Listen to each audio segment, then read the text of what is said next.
The 12 Dancing Princesses by the Brothers Grimm. Narrated by Kusi. There was a king who had 12 beautiful daughters. They slept in 12 beds all in one room, and when they went to bed, the doors were shut and locked up. But every morning their shoes were found to be quite worn through, as if they had been danced in all night. And yet nobody could find out how it happened or where they had been. Then the king made it known to all the land that if any person could discover the secret and find out where it was that the princesses danced in the night, he should have the one he liked best for his wife, and should be king after his death. But whoever tried and did not succeed, after 3 days and nights, should be put to death. A king's son soon came. He was well entertained, and in the evening was taken to the chamber next to the one where the princesses lay in their 12 beds. There he was to sit and watch where they went to dance, and, in order that nothing might pass without his hearing it, the door of his chamber was left open. But the king's son soon fell asleep, and when he awoke in the morning he found that the princesses had all been dancing, for the soles of their shoes were full of holes.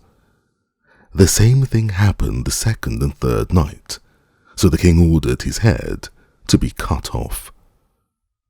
After him came several others, but they had all the same luck, and all lost their lives in the same manner. Now, it chanced that an old soldier, who had been wounded in battle and could fight no longer, passed through the country where the king reigned, and as he was travelling through a wood, he met an old woman who asked him where he was going. "I hardly know where I am going or what I had better do," said the soldier, "but I think I should like very well to find out where it is that the princesses dance, and then, in time, I might be a king." "Well," said the old dame, "that is no very hard task. Only take care not to drink any of the wine which one of the princesses will bring to you in the evening, and as soon as she leaves you, pretend to be fast asleep." Then she gave him a cloak and said, "As soon as you put on that, you will become invisible, and you will then be able to follow the princesses wherever they go." When the soldier heard all this good counsel, he determined to try his luck. So he went to the king and said he was willing to undertake the task. He was as well received as the others had been, and the king ordered fine royal robes to be given him, and when the evening came he was led to the outer chamber. Just as he was going to lie down, the eldest of the princesses brought him a cup of wine, but the soldier threw it all away secretly, taking care not to drink a drop. Then he laid himself down on his bed and in a little while began to snore very loud, as if he was fast asleep. When the 12 princesses heard this, they laughed heartily, and the eldest said, "This fellow too might have done a wiser thing than lose his life in this way." Then they rose up and opened their drawers and boxes and took out all their fine clothes and dressed themselves at the glass and skipped about as if they were eager to begin dancing. But the youngest said, "I don't know how it is, while you are so happy, I feel very uneasy. I'm sure some mischance will befall us." "You simpleton," said the eldest, "you are always afraid. Have you forgotten how many king's sons have already watched in vain? And as for this soldier, even if I had not given him his sleeping draught, he would have slept soundly enough." When they were all ready, they went and looked at the soldier, but he snored on and did not stir hand or foot. So they thought they were quite safe, and the eldest went up to her own bed and clapped her hands, and the bed sank into the floor, and the trapdoor flew open. The soldier saw them going down through the trapdoor, one after the other, the eldest leading the way, and thinking he had no time to lose, he jumped up, put on the cloak which the old woman had given him, and followed them.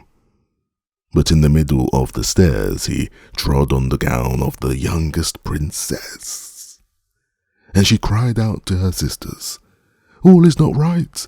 Someone took hold of my gown."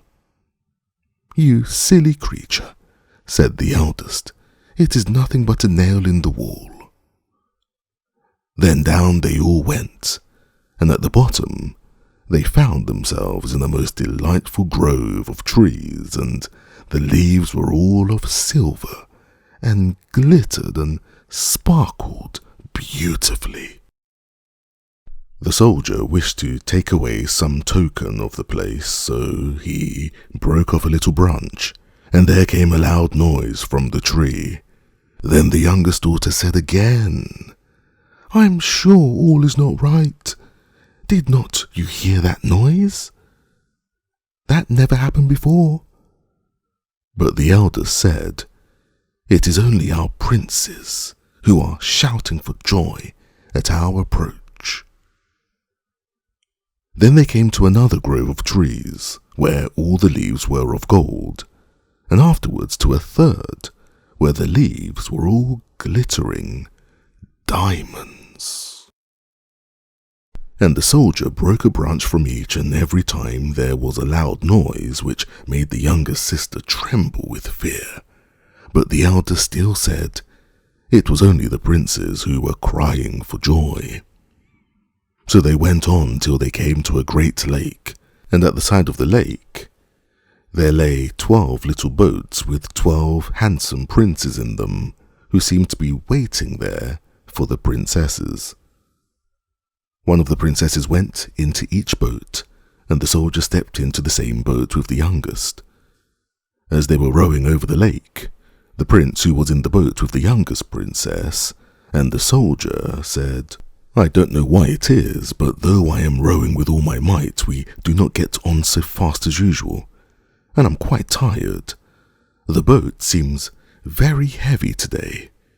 "It is only the heat of the weather," said the princess. "I feel it very warm too." On the other side of the lake stood a fine illuminated castle, from which came the merry music of horns and trumpets. There they all landed and went into the castle, and each prince danced with his princess, and the soldier, who was all the time invisible, danced with them too. And when any of the princesses had a cup of wine set by her, he drank it all up, so that when she put the cup to her mouth, it was empty. At this too, the youngest sister was terribly frightened, but the eldest always silenced her. They danced on till 3 o'clock in the morning, and then all their shoes were worn out, so that they were obliged to leave off. The princes rowed them back again over the lake, but this time the soldier placed himself in the boat with the eldest princess, and on the opposite shore they took leave of each other, the princesses promising to come again the next night. When they came to the stairs, the soldier ran on before the princesses and laid himself down, and as the 12 sisters slowly came up very much tired, they heard him snoring in his bed. So they said, "Now all is quite safe." Then they undressed themselves, put away their fine clothes, pulled off their shoes, and went to bed.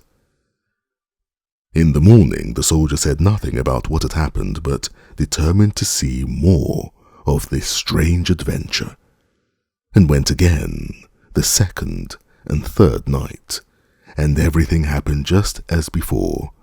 The princesses danced each time till their shoes were worn to pieces, and then returned home.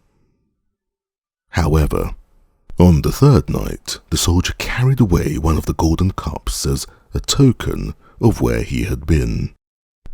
As soon as the time came when he was to declare the secret, he was taken before the king with the 3 branches and the golden cup, and the 12 princesses stood listening behind the door to hear what he would say.